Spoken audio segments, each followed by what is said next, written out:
I'm Chef Dan, and today I'm making Dan Dan Noodles.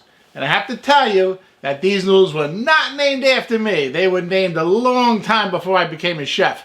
But it is one of my favorite dishes because what it does is incorporates this sourness from the pickled vegetables I'm going to use, and also a little bit of spice and a little bit of richness from peanut butter. So let's get cooking. I have my noodles cooking on the stove. I'm using fettucine. I like the fact that it's like a thin kind of spaghetti so that it's more surface area, more flavor. While my noodles are cooking, let's get to the business of the sauce. And the sauce starts with some peanut butter. I'm going to use 2 tablespoons of peanut butter, and I put in a 1/4 cup of hot water so that I can kind of melt this peanut butter into the hot water and make a smooth mixture. Now this peanut butter is chunky peanut butter. I like it because it gives you a little bit of texture in the sauce with those little chunks of peanuts.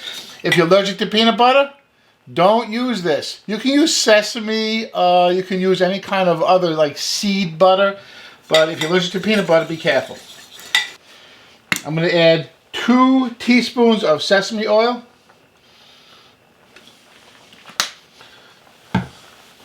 A 1/4 cup of soy sauce.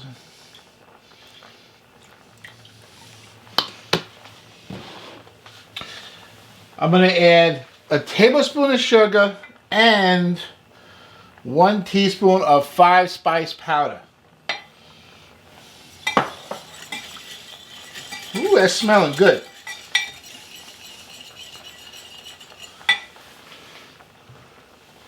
Now I'm going to add a tablespoon of hoisin sauce. It seems like there's a lot of ingredients in here, but actually these are all ingredients that I have on hand, so it's not too bad. 2 teaspoons of Shaoxing Wine. If you don't have Shaoxing Wine, just use dry sherry, okay? Shaoxing Wine. Good stuff. 2 teaspoons.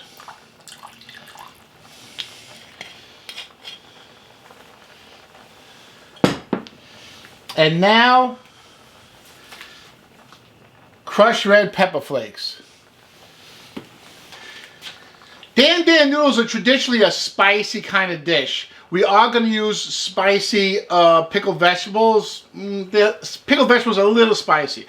If you want it more spicy, I use crushed red pepper. You can use Szechuan peppercorns if you have them available. They're not readily available, so it's easier to use the crushed red pepper. Now, how much do you use? I use a pinch. I don't want too spicy, okay? If you want more spicy, use a teaspoon, 2 teaspoons, a tablespoon, or more. Depends how spicy you want it. You want to blow your head off, or just have a little spice, whichever you like. This is how you adjust the spice. I'm just using a pinch. That's it. I mix this together, and this is my sauce. It goes fast. Chinese cooking is very quick, very high heat. So make sure you have all your preparations done in advance so that you're ready. Otherwise, while you're cooking something, you're cutting something, and you can burn it very easily or overcook it very easily. So I have everything done in advance. My sauce is ready.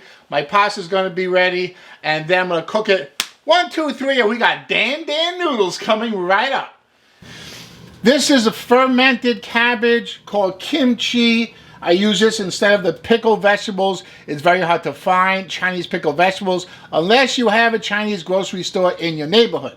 This is available in the produce department of your local grocery store in a smaller size. This I got at Costco in a much larger size because I love my kimchi. Okay, so I'm going to use kimchi instead of pickled Chinese vegetables. I'm going to use also the Smart ground plant-based crumbles instead of pork, so it turns into a vegan dish, very healthy, and let's get to it. I have my wok on high heat, it's getting hot, and the first thing I'm going to add is 6 cloves of garlic. This takes a lot of garlic. Okay, you see how the garlic is sizzling away, right? Don't let the garlic burn. That's why we already have our sauce ready. There's our sauce, okay?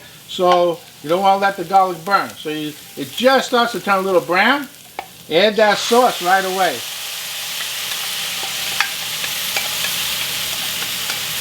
Woo, that smells good. You know what that smells like? Dan Dan Noodles. Now all we do is add the meat.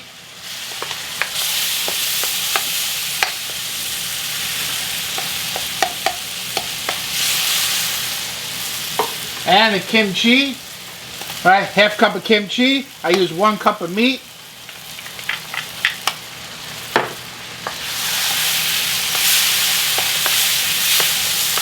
And then we add the noodles. Noodles have been drained. I also rinse them because I don't want the starch in the noodles to thicken the sauce. I add my noodles. And then I want to coat these noodles with the sauce. Just like that. Woo, that smells delicious.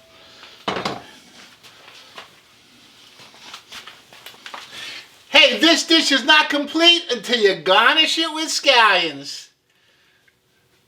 If you like this, you gotta check out my tomato egg drop soup with noodles in under 10 minutes. That's quick, even for Chinese food.